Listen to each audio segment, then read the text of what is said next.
Students, आज आप पढ़ेंगे वेब ऑप्टिक्स का लेक्चर नंबर 3, जिसमें पढ़ेंगे इंटरफ्रिंज की जो इंटरफेरेंस की जो फ्रिंज विड्थ बनती है, जिसका सिंबल हम देते हैं बीटा से। इसकी विड्थ हम फाइंड आउट करेंगे with the help of YDSE। ये यंग्स डबल स्लिट एक्सपेरिमेंट है और इससे आप जो है फ्रिंज विड्थ फाइंड आउट करेंगे। तो आइए देखते हैं कि जो ये अल्टरनेटली डार्क ब्राइट फ्रिंजेज बनती है, alternately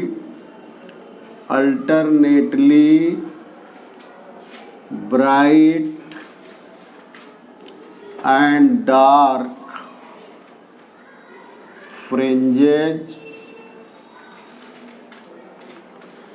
are formed on the screen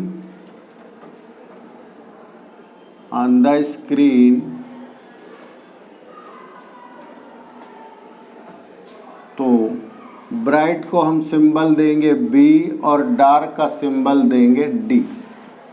okay, तो देखिए हम एक फिगर भी बना लेते हैं। ये हमारा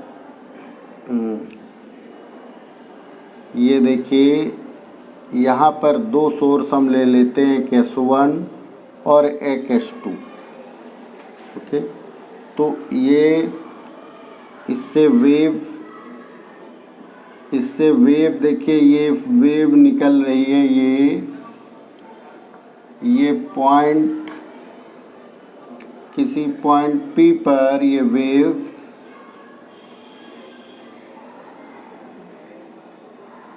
ये देखिए एक सोर्स है हमारा S2। इस तरीके से ये दो वेव S1 और S2 सोर्सेस से पॉइंट P पर ये सुपरपोज हो रहे हैं।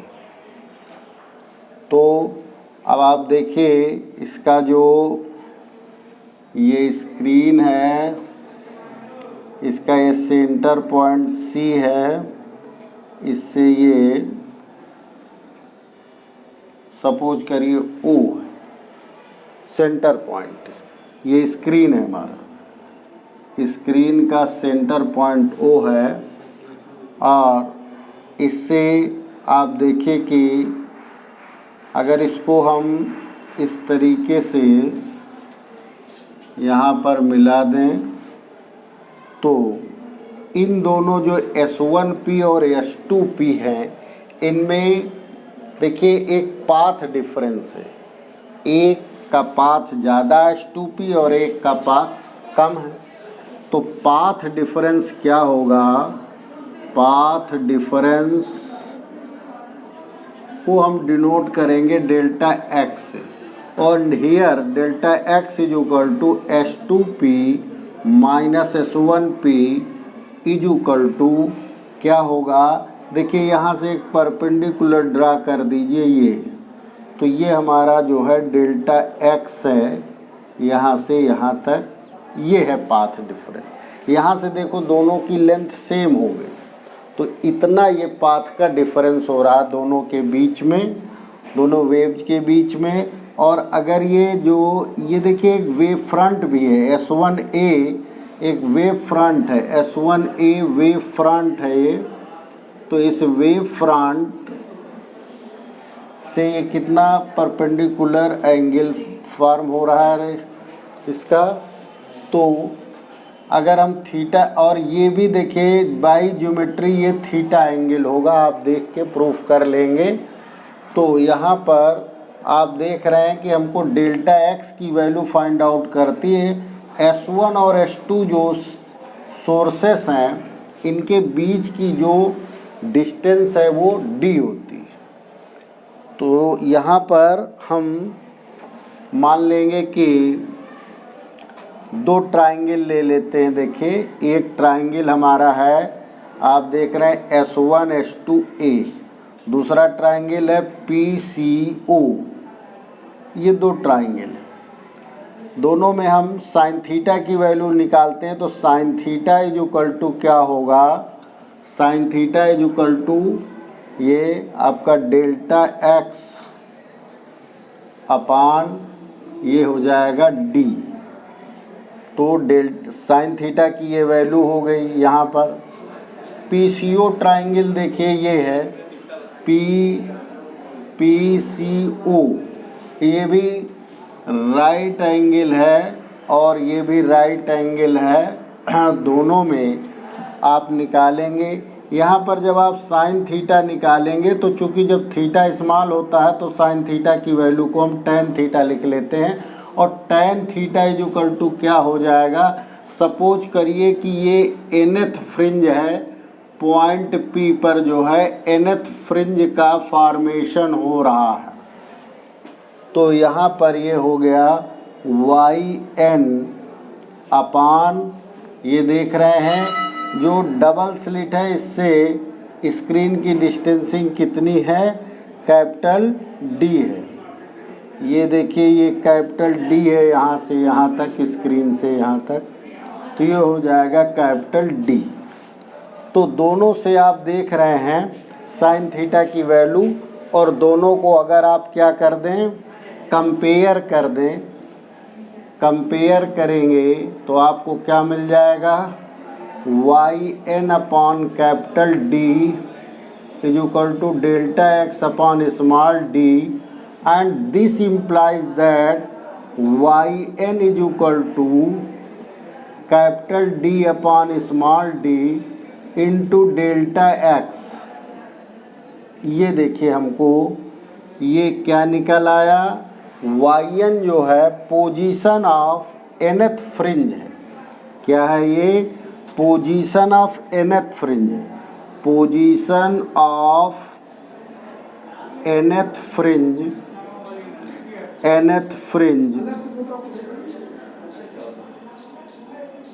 एनथ फ्रिंज है व्हेन पाथ डिफरेंस कितना है, पाथ डिफरेंस हमारा डेल्टा एक्स।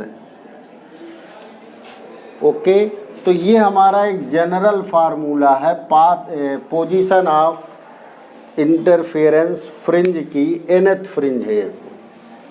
ओके, तो अब आप देखेंगे कि इसमें हम आपके दो केस बना देंगे, एक केस हम डार्क फ्रिंज का बनाएंगे और एक ब्राइट फ्रिंज का बनाएंगे। तो डार्क और ब्राइट फ्रिंजेज में क्या पोजीशन का फार्मूला निकलता है, तो देखिए case first, case first for bright fringe, bright fringe यानी कि हम मान रहे हैं कि एनथ फ्रिंज हमारी कौन सी है, bright fringe. For bright fringe कौन सी लेंगे हम, एनथ ब्राइट फ्रिंज, मतलब कोई भी जनरल। तो डेल्टा एक्स की वैल्यू, पाथ डिफरेंस की वैल्यू ब्राइट फ्रिंज के लिए क्या होती है, सबको पता होता है कि वो एन लैम्डा होती है, और एन की वैल्यू यहाँ कहाँ से शुरू होती है, 0 1 2 3 ब्राइट के लिए। ये देखिए, तो फार्मूला क्या निकल आएगा, अभी आपने पढ़ा था Y N is equal to क्या आया था, capital D upon D into delta X था। तो डेल्टा एक्स की जगह आप रख देंगे, तो क्या रख देंगे, एन लैम्डा। तो ये फार्मूला बन जाएगा हमारा N lambda capital D upon small D. देखिए ये एक फैक्टर है, ये कांस्टेंट फैक्टर है। तो एनथ ब्राइट फ्रिंज की पोजीशन हम आ गई है, ठीक है। और बाद में हम प्रूफ करेंगे कि जो फ्रिंज विड्थ है वो बीटा होती है और उसकी value lambda D upon D, अभी हम प्रूफ कर देंगे। तो ये फार्मूले को हम इस तरीके से भी लिख सकते हैं, जो इक्वल टू एन बीटा, इस तरीके से भी हम लिख सकते हैं। ओके, तो ये वाई एन क्या है, ये position of nth bright fringe, nth bright fringe from कहाँ से है ये? सेंट्रल फ्रिंज से है। अब ये सेंट्रल फ्रिंज कौन सी फ्रिंज है भाई? देखिए ये जो है ओ पर जो फ्रिंज बन रही है इसी का नाम है सेंट्रल फ्रिंज। ये सेंट्रल फ्रिंज है, ओ पर जो फ्रिंज बन रही है और ये वाइट होती है, मतलब ब्राइट होती है। सेंट्रल फ्रिंज कैसी होती है? ऑलवेज ये ब्राइट होती है, ये ब्राइट फ्रिंज होती है। तो इससे जो है nth ब्राइट फ्रिंज की पोजीशन है, या ये कहें कि सेंट्रल फ्रिंज से nth ब्राइट फ्रिंज की जो है हाइट है, डिस्टेंस है। ये ऊपर भी है इतनी, नीचे भी है, दोनों साइड पैटर्न बनता है ब्राइट डार्क का। तो इस तरीके से ये हमें मिल गया। अब देखिए n बराबर n इक्वल टू 0 क्या शो करता है? n इक्वल टू 0 रखेंगे तो yn क्या आ जाएगा? yn equal to y nought भी क्या आ जाएगा? 0 आ जाएगा। यानी कि जो सेंट्रल फ्रिंज है यही है सेंट्रल फ्रिंज। क्यों? सेंट्रल फ्रिंज जो है वो उसकी कोई हाइट नहीं है। देखिए वो S1 S2 के परपेंडिकुलर सीधे पॉइंट पे। क्यों? क्योंकि देखिए ब्राइट क्यों? क्योंकि S1O और S2O दोनों की जो डिस्टेंस है वो इक्वल है, और जब इक्वल है तो सेम फेज में मिलेंगे वो, तो जिसकी वजह से यहाँ पर हमें सेंट्रल फ्रिंज कैसी मिलती है? ब्राइट मिलती है, ये ब्राइट मिलती है। अब n इक्वल टू अगर हम 1 रखेंगे तो y1 इक्वल टू क्या आ जाएगा? यहाँ पे रखेंगे y1 इक्वल टू ये लैम्डा d अपॉन d आ जाएगा। ठीक है, तो ये फर्स्ट ब्राइट फ्रिंज हो गई, फर्स्ट ब्राइट फ्रिंज हो गई, फर्स्ट ब्राइट हो गई।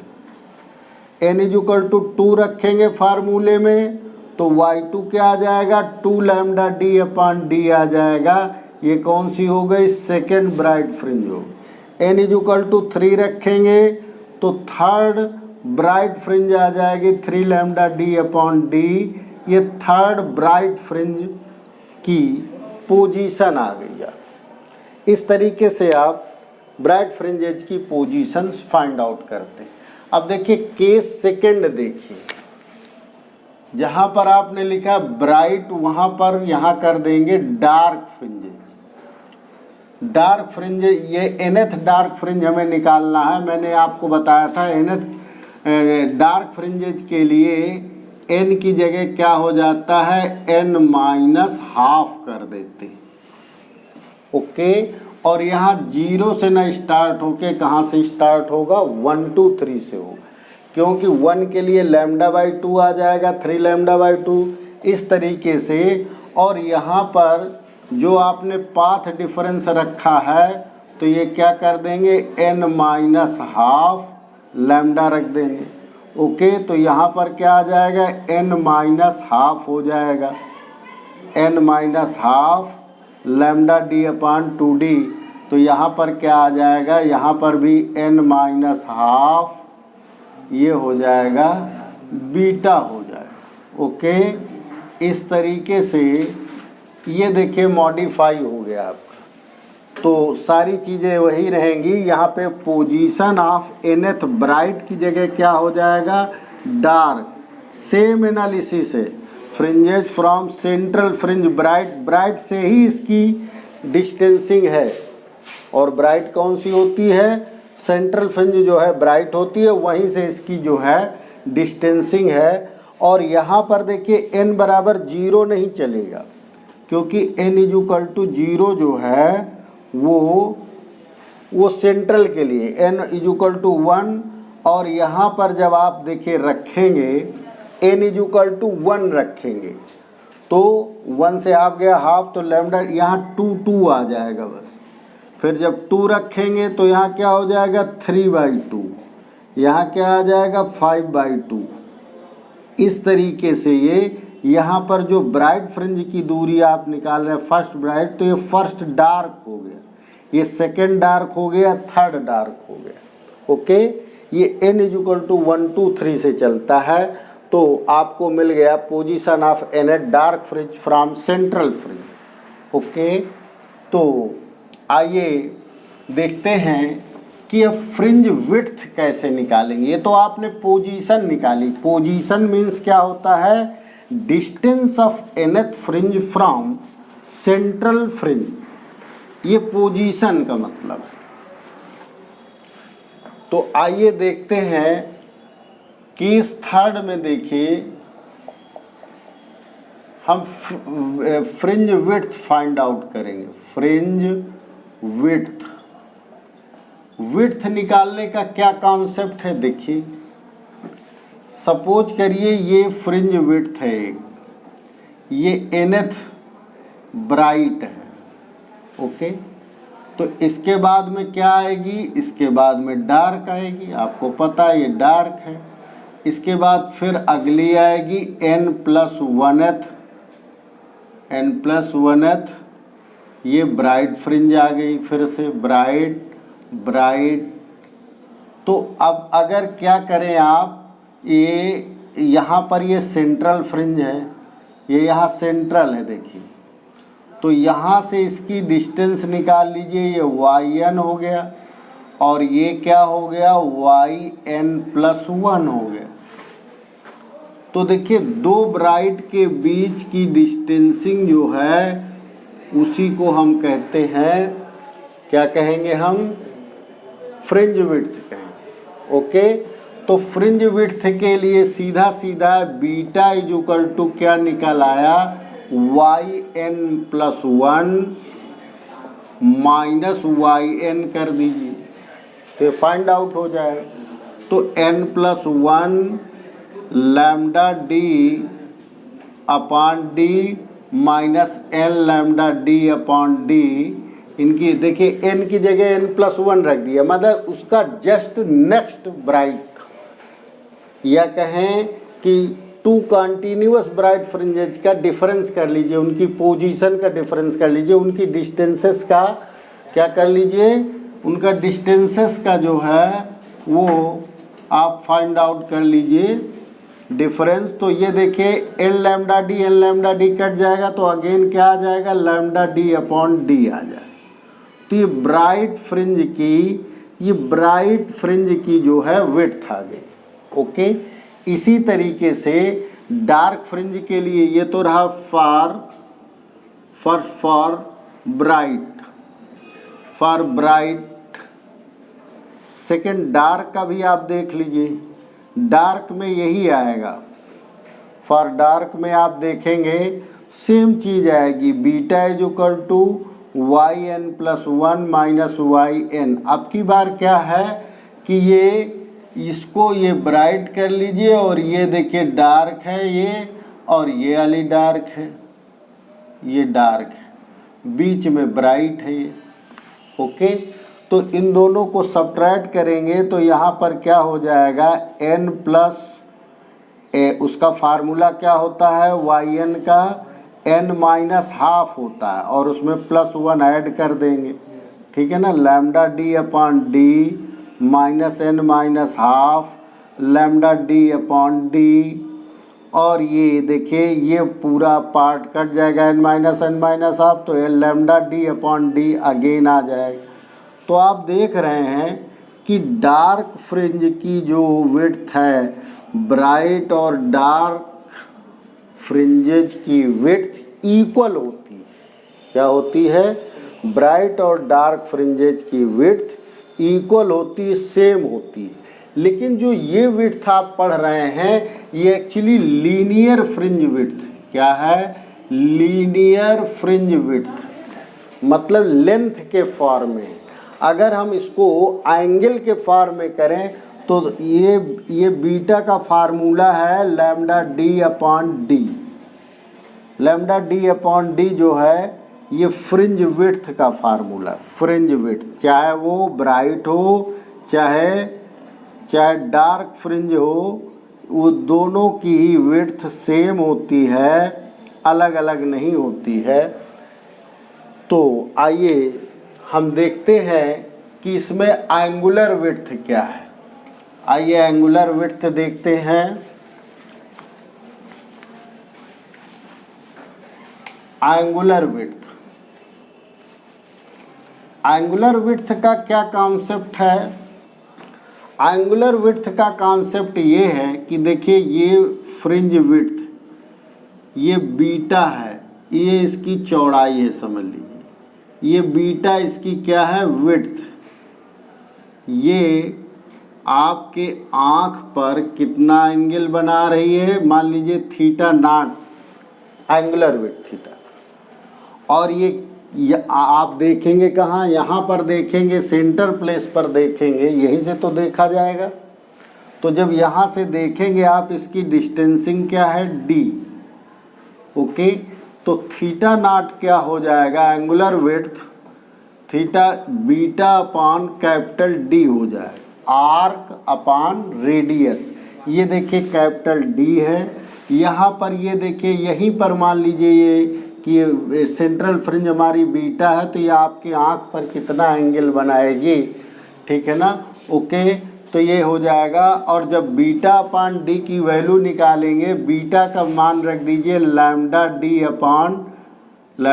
अपॉन डी, और फिर ये वाला डी हो जाएगा, डी कैंसिल हो गया, तो क्या बन गया? Lambda upon small D. तो ये हमारी एंगुलर विड्थ हो गई। एंगुलर विड्थ, एंगुलर विड्थ, ये एंगुलर विड्थ ऑफ फ्रिंज हो गई। फ्रिंज की एंगुलर विड्थ है। वो एंगुलर विड्थ आपकी कोई भी हो, चाहे वो ब्राइट हो चाहे डार्क हो, फ्रिंज विड्थ जो है आपकी इक्वल रहेगी, उसमें कोई प्रॉब्लम। अब जैसे पोजीशन आपको निकालना है, पोजीशन ऑफ एनेथ ब्राइट फ्रिंज, आपको क्या मालूम है? इसकी एंगुलर विड्थ मालूम है। तो पोजीशन क्या हो जाएगी इसकी? Position theta is equal to हो जाएगी एन थीटा नॉट। जैसे मान लीजिए आप एनेथ निकालना चाहते हैं, जैसे देखिए इतना एंगल इससे बना, फिर इतना एंगल इससे बना, ऐसे। तो इस तरीके से अगर मान लीजिए कुछ भी 10 है, 10 ब्राइट फ्रिंजेज हैं, तो वो कितना एंगल आपकी आंख पर बनाएंगी? तो n से मल्टीप्लाई कर दीजिए, थीटा इज इक्वल टू क्या हो जाएगा? ये तो position of nth bright fringe, तो ये एंगुलर ब्राइट फ्रिंज की जो है पोजीशन निकल आएगी, theta is equal to N theta noughts. Okay, चाहे डार्क हो चाहे ब्राइट हो। तो इस तरीके से, और ये जो एंगल आपका होगा ये रेडियन में होगा, ध्यान रखिएगा। एंगल ऑलवेज रेडियन में ही होता है, डिग्री में नहीं होता है। तो अब हम चलेंगे, आपको बताएंगे, कुछ डिस्कशन आपसे करेंगे हम। डिस्कशन करिए, डिस्कशन में बहस मत करिएगा, सिंपल लॉजिक लगा करके बात करिए। देखिए बीटा इज इक्वल टू आपने पढ़ा lambda D upon D, formula है। देखिए डी का जो ऑर्डर होता है वो 1 mm होता है। ये जो देख रहे हैं स्पेसिंग, ये किस ऑर्डर का होता है? 1 mm। और जो स्क्रीन डबल सोर्स से जिसकी डिस्टेंस है वो 1 मीटर के मतलब नियरली 1 मीटर होता है। ये इसका ऑर्डर है डिस्टेंस। और लैम्डा आप जानते हैं, मोनोक्रोमेटिक लैम्डा कहाँ से कहाँ तक लेंगे? 4000 एंगस्ट्रॉम से कहाँ तक लेंगे? 7000 तक कर लीजिए। विजिबल लाइट लेंगे आप, क्योंकि आपको दिखाई पड़ेगा, नहीं तो नहीं दिखाई पड़ेगा। ओके, लेकिन ये रेंज नहीं इस्तेमाल करेंगे आप। अभी आपको बताते हैं। सबसे पहला पॉइंट ये है कि बीटा इज इंडिपेंडेंट ऑफ क्या, एन। देखिए इसमें एन नहीं लगा है, मतलब कौन सी फ्रिंज जो है वो सारी फ्रिंजें जो है वो इक्वल विड्थ की है। क्यों? क्योंकि यहाँ एन नहीं लगा हुआ, एन से कोई मतलब नहीं। बीटा इज इंडिपेंडेंट ऑफ, इसका मतलब all fringes are equally spaced, वो बराबर स्पेस की, ठीक है ना, यानी बराबर विड्थ की। इक्वली, ये क्या लिख दिया जाए, all fringes are of equal width, बराबर चौड़ाई की है। आपको कंफ्यूजन, पहला पॉइंट। दूसरा पॉइंट देखिए, beta is directly proportional to lambda, यानी जो लाइट आप यूज कर रहे हैं इसमें, उसमें जो है बीटा उसके डायरेक्टली प्रोपोर्शनल है। और लैम्डा का भी मैंने रेंज बताया आपका फ्रॉम विबग्योर। देखिए जो विजिबल लाइट है वो विबग्योर होती है। इसका मतलब क्या है कि जो ब्लू के लिए बीटा होगा, सॉरी ब्लू लाइट के लिए जो बीटा होगा वो क्या होगा, less than that of beta of red colour, यानी रेड कलर की जो है वो फ्रिंजेज ज़्यादा चौड़ाई की होंगी और ब्लू कलर की कम चौड़ाई की होंगी। ओके, ये शो कर रहा है। थर्ड देखिए, beta is directly proportional to capital D, यानी कि फ्रिंज विड्थ जो है जितनी ज़्यादा दूरी पर स्क्रीन रखेंगे डबल स्लिट से, उतनी ही ज़्यादा उनकी चौड़ाई होगी, विड्थ होगी। ओके, यानी बैंड चौड़े चौड़े बनेंगे, पट्टे चौड़े चौड़े होंगे, ठीक है ना। फोर्थ देखिए, फोर्थ में आप देख रहे हैं beta is inversely proportional to D.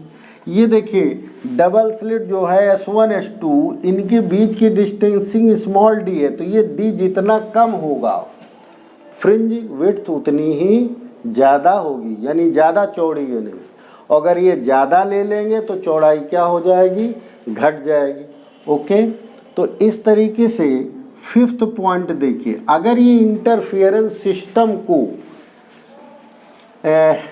Mu refractive index whole experimental setup को हम क्या कर दें,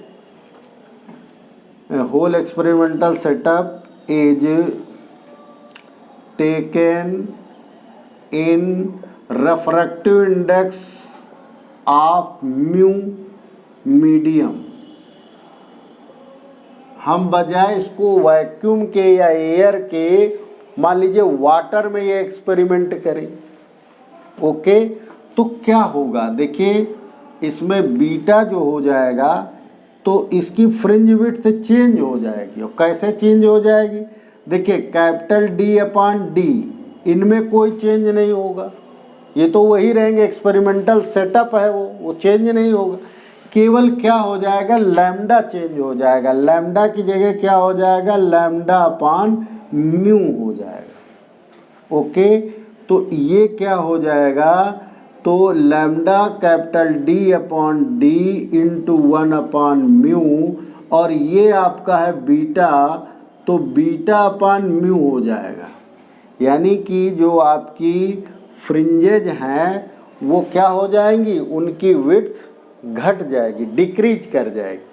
अगर आप इस एक्सपेरिमेंटल सेटअप को किसी ऐसे मीडियम में करते हैं जिसका रिफ्रैक्टिव इंडेक्स म्यू है, तो फ्रिंज विड्थ क्या हो जाएगी, डिक्रीज कर जाएगी, क्योंकि लैम्डा जो है वो डिक्रीज कर रहा है, लैम्डा अपॉन म्यू हो जा रहा है, उसकी वजह से फ्रिंज विड्थ भी डिक्रीज कर जाएगी, विड्थ घट जाएगी, डिक्रीज करेगी। ओके, तो ये फिफ्थ पॉइंट हो गया।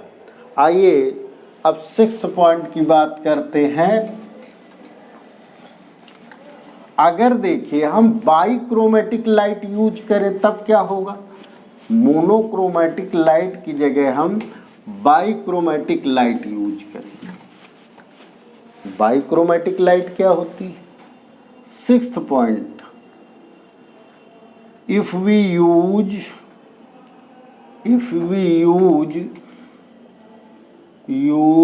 बाइक्रोमेटिक लाइट ऑफ वेवलेंथ λ1 एंड λ2, ये दो हमने ले लिए वेवलेंथ, एक छोटा वेवलेंथ है, एक बड़ा वेवलेंथ होगा। ओके, तो क्या होगा? तो कहीं न कहीं ये इससे जो ब्राइट फ्रिंज होगी और इससे जो ब्राइट फ्रिंज होगी, दोनों कहीं ना कहीं क्या करेंगे? ओवरलैप करेंगे, क्योंकि हम इसमें मोनोक्रोमेटिक लाइट लेते हैं हमेशा इंटरफेरेंस, तभी हमको दिखाई देता है सही से।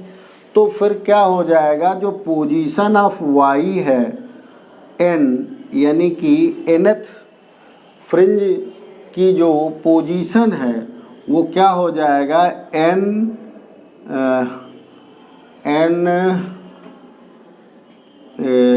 λ1 इज इक्वल टू n+1 λ2। तो बजाय यहाँ 1 और 2 के शॉर्टर और लॉन्गर कर लीजिए। क्या कर लीजिए? Shorter longer. तो मान लीजिए पहली वाली शॉर्टर है, दूसरी वाली क्या है? लॉन्गर है। तो शॉर्टर पहली वाली को लॉन्गर कर लिया जाए, लॉन्गर वेवलेंथ, और ये क्या है? Shorter wavelength. दो वेवलेंथ में एक छोटी होगी एक बड़ी होगी। तो n जो है उसमें लगा दीजिए लॉन्गर। क्यों लॉन्गर लगा दीजिए? क्योंकि इधर n+1 है, ये ज़्यादा है, ये कम है, तो कम के साथ ज़्यादा लगा दीजिए और ज़्यादा के साथ कम लगा दीजिए, तो ये शॉर्टर हो गया। अब ये देखिए इसका मतलब क्या है? देखिए लॉन्गर के लिए जो nth पर पोजीशन होगी वो शॉर्टर के लिए कहाँ पर पोजीशन होगी? n+1 पर। दोनों क्या कर जाएंगी? एक दूसरे पर ओवरलैप कर जाएंगी। इस तरीके से ये ओवरलैप कर गई है, ये ओवरलैप कर गई। ओके, तो इस तरीके से ये आप चाहें तो बीटा के साथ भी रिलेशन लिख सकते हैं। n beta longer is equal to n+1 beta shorter कर लीजिए, क्योंकि हमने लैम्डा से इसलिए कि beta is equal to lambda d/d होता है फार्मूला, तो beta is proportional to lambda है। ओके, तो इस पर न्यूमेरिकल आता है, तो आप ये न्यूमेरिकल इस तरीके से कर लेंगे। अब आइए अगर हम वाइट लाइट यूज कर लें, if we use white light use कर रहे हैं, तो व्हाइट लाइट में क्या होगा?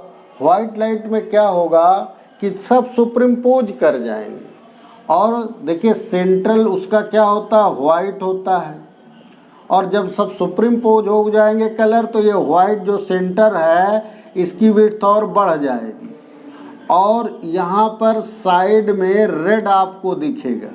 रेड क्यों? क्योंकि विड्थ ऑफ, अभी आपने पढ़ा था beta red is greater than beta blue, तो जो ब्लू वाले साइड के कलर थे वो सारे के सारे ओवरलैप हो करके वो वाइट भी बन गए। पर रेड जो है चूंकि चौड़ा पट्टा है इसलिए वो यहाँ पर रेड दिखाई, यानी किनारे किनारे कलर दिखाई देगा, बीच में सेंटर वाइट और बढ़ जाएगा। इस तरीके का ये पैटर्न दिखाई देगा। तो ये 7 नंबर्स हो गए। अब आपको हम पढ़ाएंगे फ्रिंज शिफ्ट कैसे होता है, फ्रिंजेज शिफ्ट कैसे कर जाती हैं। अगर हम क्या करें कि एक इंटरफियरिंग वेव के सामने हम एक शीट लगा दें। क्या लगा दें? एक शीट लगा दें। देखिए इस तरीके से ये एक शीट लग गई है।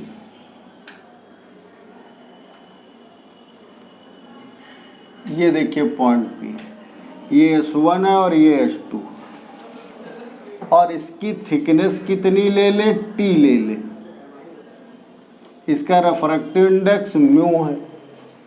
तो क्या होगा? तो आपने देखा पाथ डिफरेंस का फर्क। तो पहले हम लिख लें यहाँ पर fringe shift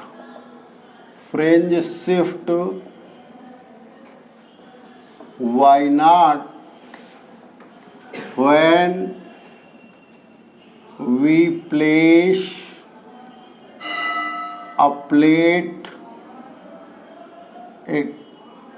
of T thickness and Ri is equal to mu, माने रिफ्रैक्टिव इंडेक्स म्यू है उसका, इन वन वेव, एक वेव में हम ये प्लेट लगा दिया जैसा हमारा फिगर बता रहा है। तो इससे क्या होगा? तो देखिए इसमें जब आप ये कर देंगे तो इसका पाथ और बढ़ जाएगा। पहले पाथ क्या था? देखिए इसका जो है ये दोनों का आप देखेंगे, ये दोनों का आप देख रहे हैं कि इसका जो पाथ होगा y इक्वल टू, क्या पढ़ा था आपने? Capital D upon small d into delta x। ये जनरल पोजीशन का है इक्वेशन। ओके, और जब यहाँ पर आप रख दिए ये, तो इसकी पोजीशन का फार्मूला क्या हो जाएगा? कैपिटल D अपॉन D, और डेल्टा x तो है ही, साथ में इसका पाथ डिफरेंस और बढ़ जाएगा। ओके, कितना बढ़ जाएगा? Mu minus 1 into T. ये पाथ डिफरेंस और बढ़ जाएगा। ठीक है, तो अब ये एक की पोजीशन ये है और एक की पोजीशन ये है, तो अगर हम दोनों को, इसको हम टी लगा दें, प्लेट लगाने पर इसकी पोजीशन जो है वो ये हो गई। ओके, तो अब जो वाई नॉट है shift, Y nought is equal to fringe shift, ऊपर लिखा हुआ है फ्रिंज शिफ्ट कितनी हो रही है? फ्रिंज शिफ्ट हो जाएगी तो ये हो जाएगा Y T minus Y. Y T कितना है? देखिए D upon D delta X plus mu minus 1 into T minus Y की वैल्यू हमने रख दिया D upon D into delta X. तो ये जब आप सब्ट्रैक्ट करेंगे तो capital D upon small D common हो जाएगा, डेल्टा एक्स, तो ये म्यू माइनस 1 इंटू टी। ये हमारा फ्रिंज शिफ्ट है। देखिए ये इंडिपेंडेंट ऑफ एन है। First it is independent of N, ये इंडिपेंडेंट एन है। इसका मतलब ये कि सारी फ्रिंजेस जो है वाई नॉट से ऊपर क्या कर जाएंगी? शिफ्ट कर जाएंगी। सारी फ्रिंजेस शिफ्ट कर जाएंगी। तो जब शिफ्ट कर जाएंगी कब? जब हम एक इंटरफियरिंग वेव पर कोई ग्लास प्लेट लगा देंगे जिसका रिफ्रैक्टिव इंडेक्स म्यू हो, थिकनेस टी है, और किधर शिफ्ट करेगा? जिस साइड प्लेट रखी है उधर ही शिफ्ट करेगा। ओके, तो ये जो शिफ्ट है, शिफ्ट किधर होगा? जिस साइड हमारी प्लेट रखी है।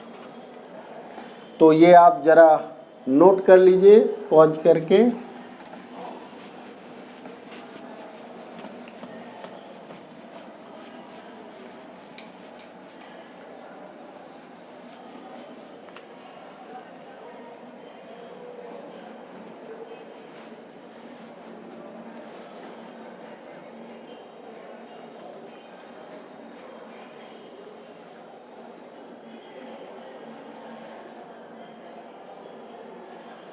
तो it is independent of n, so whole pattern will shift towards the wave having plate, जिसमें आपने प्लेट रखी है उधर की ओर शिफ्ट कर जाए। ओके, आइए देखते हैं इसका फिगर। ये देखिए, ये आप देख रहे हैं S1 सोर्स है और ये S2 सोर्स है, इससे लाइट आ रही है। तो यहाँ पर ये सेंट्रल फ्रिंज का ये जो है देखिए इतना बना लें कि हमें आउट न जाना पड़े, और ये स्पेसिंग भी बराबर बराबर कर लें। ये 3 बनाएंगे, 1 2 3। तो देखिए ये सेंट्रल फ्रिंज है ये। ओके, और दूसरा कहाँ पर है? दूसरा ये सेंट्रल, तीसरा कहाँ है? ये सेंट्रल।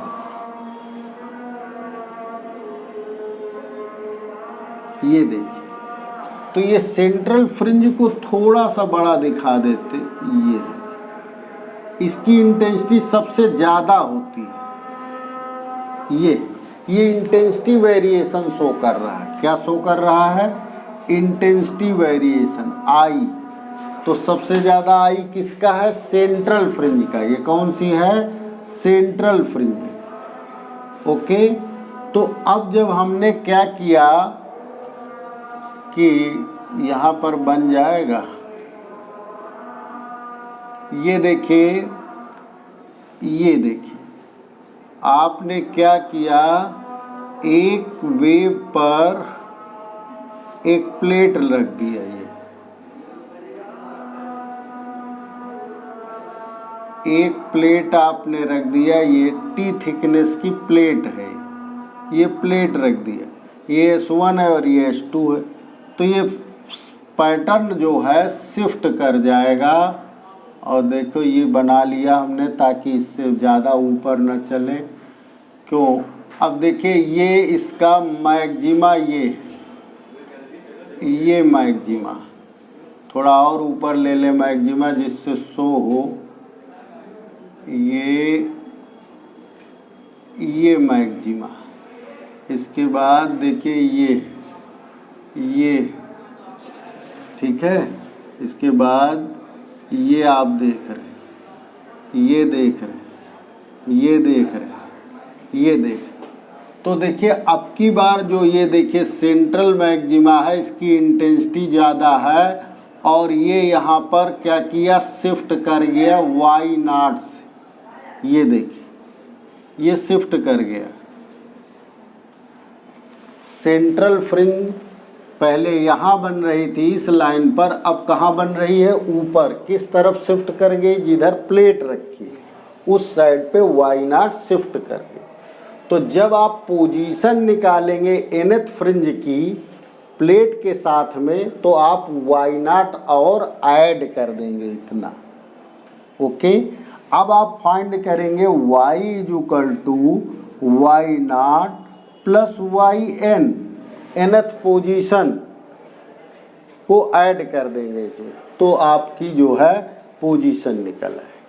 ओके, तो ये रहा fringe shift when we place a glass plate in one of the interfering wave.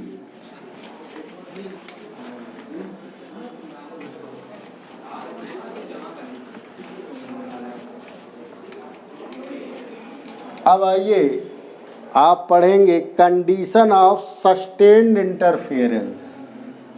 Condition of sustained. Sustained का मतलब क्या होता है? सस्टेन्ड का मतलब होता है स्थिर, यानी जो इंटरफेरेंस पैटर्न स्क्रीन पर बने वो कैसा होना चाहिए, स्थिर होना चाहिए। इसके लिए आपको सोर्सेस क्या होने चाहिए, कोहेरेंट होना चाहिए, कोहेरेंट सोर्सेस। कोहेरेंट सोर्सेस में क्या क्या होता है, एक तो फाई कांस्टेंट होता है, इनिशियल फेज डिफरेंस कांस्टेंट होना चाहिए, और फ्रीक्वेंसी ये भी कांस्टेंट होना चाहिए।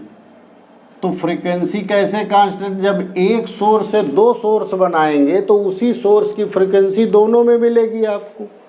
तो एक सोर्स से दो सोर्स बनाइए, आपको ये पहले पढ़ाया जा चुका है, और इनिशियल फेज उनका कांस्टेंट होना चाहिए शुरू में। ओके, तो ये सस्टेन्ड इंटरफेरेंस की पहली कंडीशन है। दूसरी कंडीशन क्या है, you take monochromatic light. Monochromatic light नहीं लेंगे तो आपको कैसा भी दिखेगा, इंटरफेरेंस कलर्ड दिखेगा और एक दूसरे पर सुपरिम्पोज होगा, तो आपको समझ में नहीं आएगा। मोनोक्रोमेटिक क्या लेंगे, मोनोक्रोमेटिक लाइट, एक ही कलर का वेवलेंथ लीजिए आप, सिंगल कलर वे, इसका मतलब क्या है, सिंगल वेवलेंथ लाइट है, single wavelength light, single wavelength की लाइट आप लीजिए। कोहेरेंट सोर्सेस होना चाहिए और मोनोक्रोमेटिक लाइट होना चाहिए, ठीक है।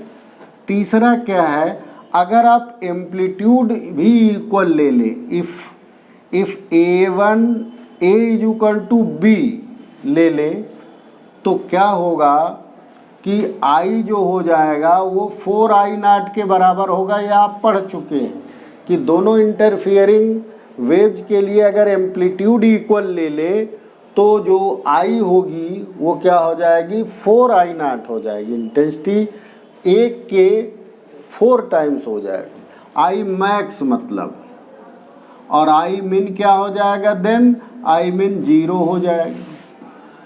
सबको पता है, क्योंकि I मैक्स का फार्मूला क्या होता है, A + B का होल स्क्वायर। तो देखिए जब दोनों बराबर है तो AA 2A हो जाएगा, 4A² हो जाएगा, और एक की इंटेंसिटी I0 है तो 4 टाइम, यहाँ A - B 0 हो जाएगा, इंटेंसिटी 0 हो जाएगा। ओके, तो ये कंडीशंस है इसकी। फोर्थ में देखिए S1 S2 नैरो होने चाहिए। S1 S2 नैरो, नैरो का मतलब क्या होता है, यानी S1 S2 का जो पिन होल है वो संकरे होने चाहिए, क्योंकि अगर वो बहुत छोटे नहीं हैं तो फिर क्या है कि उनसे लाइट ज़्यादा पास होगी, ठीक है, और फिर वो इंटरफेरेंस आपको दिखेगा नहीं। तो ये नैरो होने चाहिए। फिफ्थ, अगर लाइट पोलराइज्ड हो, आप अगर पोलराइज्ड लाइट ले रहे हैं, पोलराइज्ड लाइट, ठीक है ना, तो ये कैसी होनी चाहिए, पोलराइज्ड लाइट आपकी होना चाहिए सेम स्टेट ऑफ पोलराइजेशन लेना चाहिए आप, सेम स्टेट ऑफ पोलराइजेशन। दोनों वेव्स की जो पोलराइजेशन का स्टेट है वो क्या होना चाहिए, सेम स्टेट होना चाहिए पोलराइज। अदरवाइज तो आपको जो रिजल्ट मिलेगा वो अनपोलराइज्ड लाइट का मिलेगा, ठीक है ना। तो पोलराइज्ड लाइट अगर आप ले रहे हैं, if you take polarised light, तो कंडीशन क्या होना चाहिए, दोनों वेव जो है सेम स्टेट ऑफ पोलराइजेशन में होनी चाहिए, ठीक है। तो अब ये आपका ये कंडीशंस थी। सस्टेन्ड मतलब स्थिर, स्थिर मतलब जहाँ पर आपको डार्क मिल रहा है वहीं पर डार्क मिले, जहाँ ब्राइट फ्रिंज मिल रही है वहीं पर ब्राइट फ्रिंज मिले, मतलब डार्क फ्राइट की पोजीशन चेंज ना हो या उसमें कोई मतलब स्थिरता रहे, वो बिल्कुल रेस्ट पोजीशन पे रहे, डार्क ब्राइट फ्रिंज। आइए अब आप पढ़िए शेप ऑफ फ्रिंज क्या है। शेप ऑफ फ्रिंज तो आपने देखा शेप, फ्रिंज का शेप कैसा होता है। तो देखिए आपने फार्मूला पढ़ा H2P minus S1P is equal to delta x, और डेल्टा एक्स कितना पढ़ा, डेल्टा एक्स क्या पढ़ा था, ब्राइट के लिए ये एन लैम्डा होगा फॉर ब्राइट, और डार्क के लिए क्या पढ़ेंगे एन माइनस हाफ लैम्डा पढ़ेंगे, डार्क के लिए होता है। अब देखिए इसमें एन और लैम्डा दोनों constant, n and lambda both are constants, both are constants. तो H2P minus S1P equal to constant आ गया। और ये इक्वेशन जो है, ये जो इक्वेशन है H2P और S1P में, इक्वेशन ये काहे का है, हाइपरबोला का है। This is equation of, this is equation, math वाले बच्चे जानते हैं कि ये इक्वेशन पैराबो, जैसे x square plus y square is equal to a square circle की होती है, वैसे y minus x is equal to constant, ये hyperbola, this is equation of hyperbola. तो फ्रिंजेज कैसी होती हैं, वो हाइपरबोलिक होती हैं। और कैसे हाइपरबोलिक होती है, आइए उनको देख लिया जाए। ये देखिए हाइपरबोलिक बन रही हैं इस टाइप से, ये हाइपरबोलिक, ये हाइपरबोलिक बन रहे हैं, ये हाइपरबोलिक, ये hyperbolic shape, hyperbolic, hyperbolic fringes.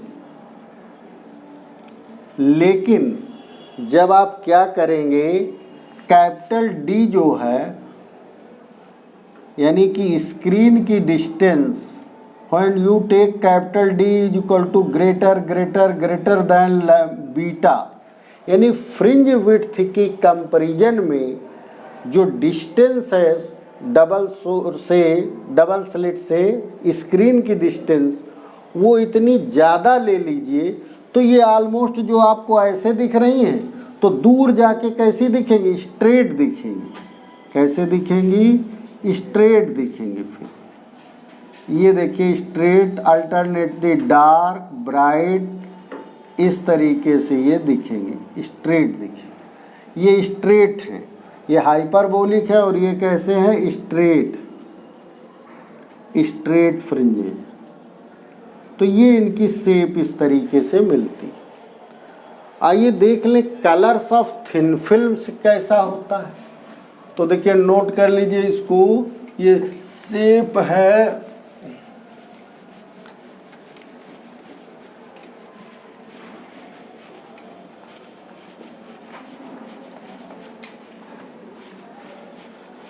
Shape of, colours of thin films देख लें,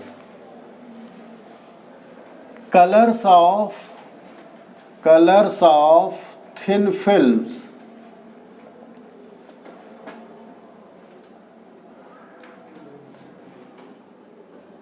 कलर्स ऑफ थिन फिल्म्स जो होते हैं, ये ब्रिलियंट कलर्स होते हैं। कैसे होते हैं, brilliant. We observe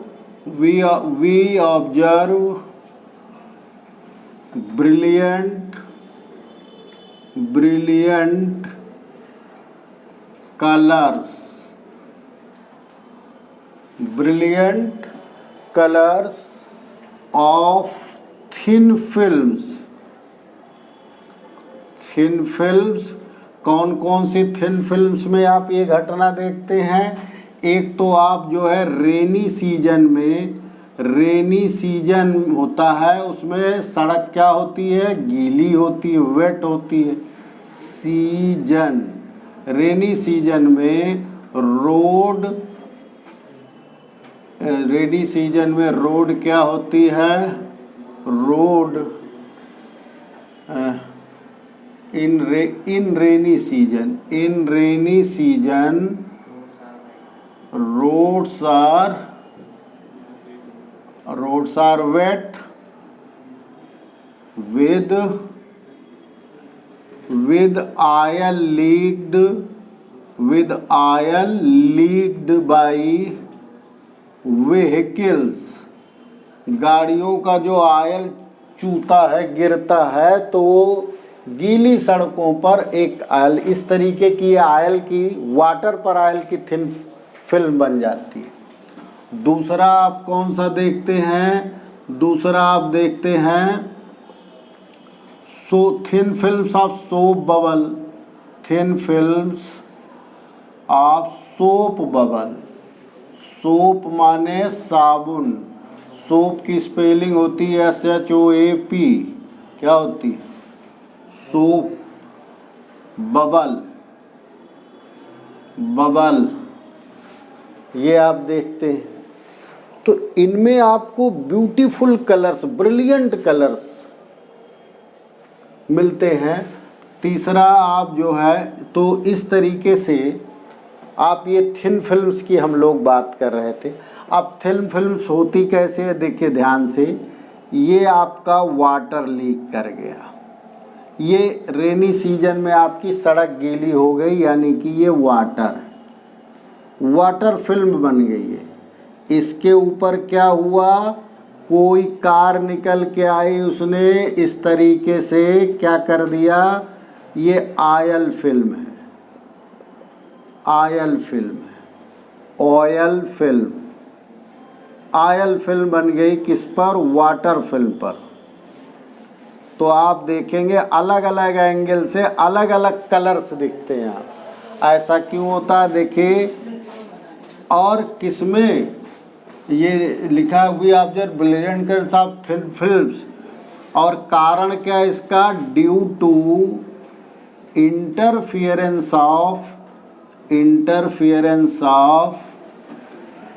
of light, even day light. Day light माने सनलाइट।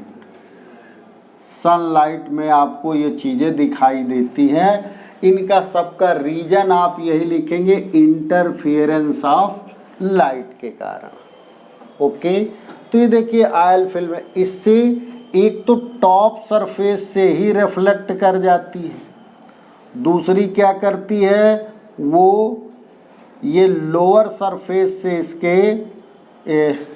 इसके लोअर सरफेस से ये इंटरफियर करती है, मतलब नीचे जाकर। लोअर का मतलब ये वाटर फिल्म में नहीं, लोअर का मतलब ये इस तरीके से और ये इस तरीके से।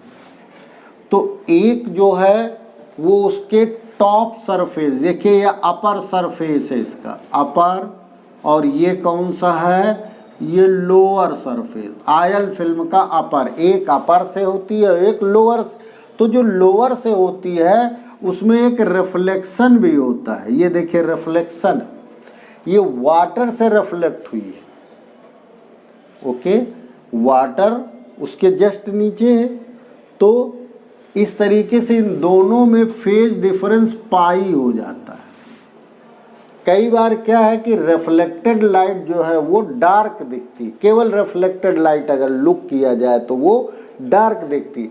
लेकिन इन दोनों का जो इंटरफियरेंस होता है, ये दोनों जब इंटरफियर करती हैं तो हमको कैसे कलर्स दिखते हैं, ब्रिलियंट कलर्स का मतलब ब्लू ग्रीन का कॉम्बिनेशन जो दिखता है वो पिकॉक टाइप का कलर्स दिखता है, तो अच्छा लगता है देखने। बट अलग अलग डायरेक्शन से देखेंगे तो अलग अलग दिखेगा।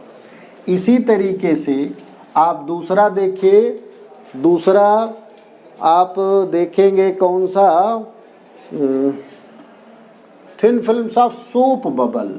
देखिए सोप बबल में क्या होता है, ये देखिए ये सोप बबल की फिल्म, ये तो सोप बबल में क्या होता है, अंदर क्या होता है, एयर होता है, यहाँ कुछ नहीं होता, यहाँ एयर होता है। और ऊपर क्या है, ये थिन फिल्म है वाटर की, तो इस पूरे को हम वाटर ही मान लें। इसके ऊपर एयर, नीचे एयर, ठीक है ना। तो इसमें भी वही होता है। देखिए ये आई रे, ये एक जो है टॉप सरफेस से रिफ्लेक्ट कर गई और दूसरी जो है इस तरीके से पहले रिफ्रैक्ट हुई, फिर ये गई, फिर ये गई। तो इस तरीके से एक लोअर, ये लोअर सरफेस है, लोअर सरफेस इसमें इसके एयर है, अपर सरफेस में एयर है। ओके, तो इस तरीके से ये, तो इसमें एम्पलीट्यूड का डिवीजन हो जाता है और ये जो इंटरफियरेंस होता है इन दोनों का, अपर और लोअर, ये देखिए अपर सरफेस है, अपर और लोअर से ये दोनों इंटरफियर करती हैं तो हमें ब्यूटीफुल कलर्स मिलते हैं। ओके, अब आप देखिए इंटेंसिटी, तो इसको नोट कर लेंगे आप।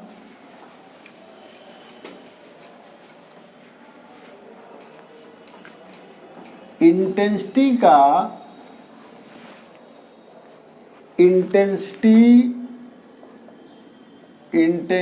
11th नंबर पर है। Intensity versus width of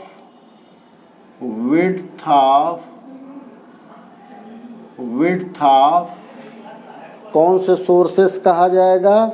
sources of light. Sources of light कौन सी होती है? S1 and S2। इंटेंसिटी, तो देखिए ध्यान से देखिए, ये देखिए S1 है और ये S2। इसकी विड्थ जो आप ये देख रहे हैं, सोर्स की विड्थ W1 है, ये W1 है और ये विड्थ इसकी W2। ठीक है, जितने बड़ा होल होगा इसका, विड्थ जितनी ज़्यादा होगी उतनी लाइट पास होगी, उतनी ज़्यादा इंटेंसिटी होगी। यानी कि जो इंटेंसिटी ऑफ लाइट इससे जो निकलेगी, पास होगी, यहाँ पर जो लाइट I1 और I2 मिलेगी हमें, तो ये I is directly proportional to W। Whole का जितना ज़्यादा विड्थ होगा, जितना ज़्यादा लाइट पास होगी, तो उतना ही ज़्यादा इंटेंसिटी होगी लाइट की। I1 I2 जो है वो W1/W2 है। ओके, और आपको पता है कि I1 I2 जो है वो A1/A2 के स्क्वायरिंग के बराबर होता है। ठीक है ना, तो ये दोनों तरफ इसका ये रिलेशन है। ठीक है, यहीं पर आपको बता दें कि मैक्सिमम और मिनिमम इंटेंसिटी को कैसे आप देखिए, ये तो एक बात हो गई। दूसरा, आप अगर Imax/Imin कहीं पे रेशियो करेंगे तो ये देखिए √I1 प्लस √I2 का होल स्क्वायर होता है अपान √I1 माइनस √I2 का होल स्क्वायर होता है। ये इसके भी बराबर होता है A प्लस B का whole square upon A minus B का होल स्क्वायर। या A1 A2 की जगह जो है A और B कर लिया जाए, क्योंकि हम लोगों ने एम्पलीट्यूड्स A और B यूज किए हैं, एक का A और एक का B। ओके, तो ये फार्मूला। अब इसी फार्मूले को देखो और मॉडिफाई करना है तो A/B का +1 का होल स्क्वायर कर दीजिए, यहाँ A/B माइनस 1 का होल स्क्वायर कर लीजिए। और अगर आपको करना तो R+1 का होल स्क्वायर कर दीजिए, R माइनस 1 का होल स्क्वायर कर दीजिए, और R = A/B। यानी कि जब दो वेव्स का रेशियो A/B है तो R के टर्म में, यहाँ पर हमने क्या किया, B कॉमन ले लिया, यहाँ भी B कॉमन ले लिया, वो हट गया टर्म, A/B बन गया इस तरीके से। ओके, विद I1/I2 क्या होता है, A² B² होता। तो इस पे आपको न्यूमेरिकल तमाम प्रकार के होंगे और उनको आपको सॉल्व करने होंगे, तो इससे आपका सॉल्व हो जाएगा। ओके, और इसमें भी अगर आप चाहें √I1 I2 को कॉमन करके इस तरीके से आप कर लीजिए, तो ये Imax और Imin का हो गया। अब देखिए इसके एप्लीकेशन देख लीजिए जरा सा, एप्लीकेशन क्या क्या है इसके। इंटरफियरेंस के एप्लीकेशंस पढ़ लीजिए। एप्लीकेशंस में क्या है, नंबर एक तो ये होलोग्राफी में यूज होता है।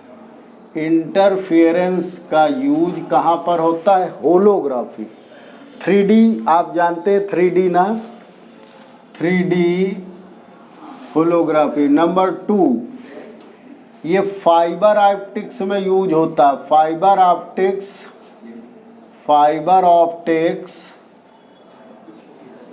फाइबर ऑप्टिक्स डिजाइनिंग में यूज होता है। डिजाइनिंग में इसमें बैंडविड्थ लैम्डा की कितनी होती है, lambda is equal to 100 angstrom band चाहिए। बैंड लैम्डा जो है 100 एंगस्ट्रॉम चाहिए, तो इसकी फाइबर ऑप्टिक्स की डिजाइनिंग में इसका यूज होता है। Number 3 finding wavelength of light. हम क्या करते हैं, इसकी हेल्प से वेवलेंथ ऑफ लाइट फाइंड कर लेते हैं। Wavelength of light. इंटरफेरेंस का यूज जो है, यंग साइंटिस्ट ने क्या किया, लाइट की वेवलेंथ में, इससे ये साबित हो गया कि लाइट जो है वो वेव नेचर की कंफर्म हो गई। यंग्स एक्सपेरिमेंट ने इसको कंफर्म कर दिया कि जो ये लाइट है ये वेव नेचर की है, और उसका वेवलेंथ फाइंड आउट कर लिया उन्होंने। ओके। म्यू ऑफ प्लेट, जैसे देखा एक जो है म्यू ऑफ प्लेट, आपने एक वेव में प्लेट लगा दिया तो उसका रिफ्रैक्टिव इंडेक्स म्यू मेजर कर लिया, ठीक है ना। Mu of plate finding mu of plate. तो इस तरीके से ये इसके यूजेज हो गए। तो आज का लेक्चर यहीं पर समाप्त होता है, और नेक्स्ट टर्म पर आप पढ़ेंगे डिफ्रैक्शन ऑफ लाइट। तब तक के लिए थैंक यू फॉर वॉचिंग।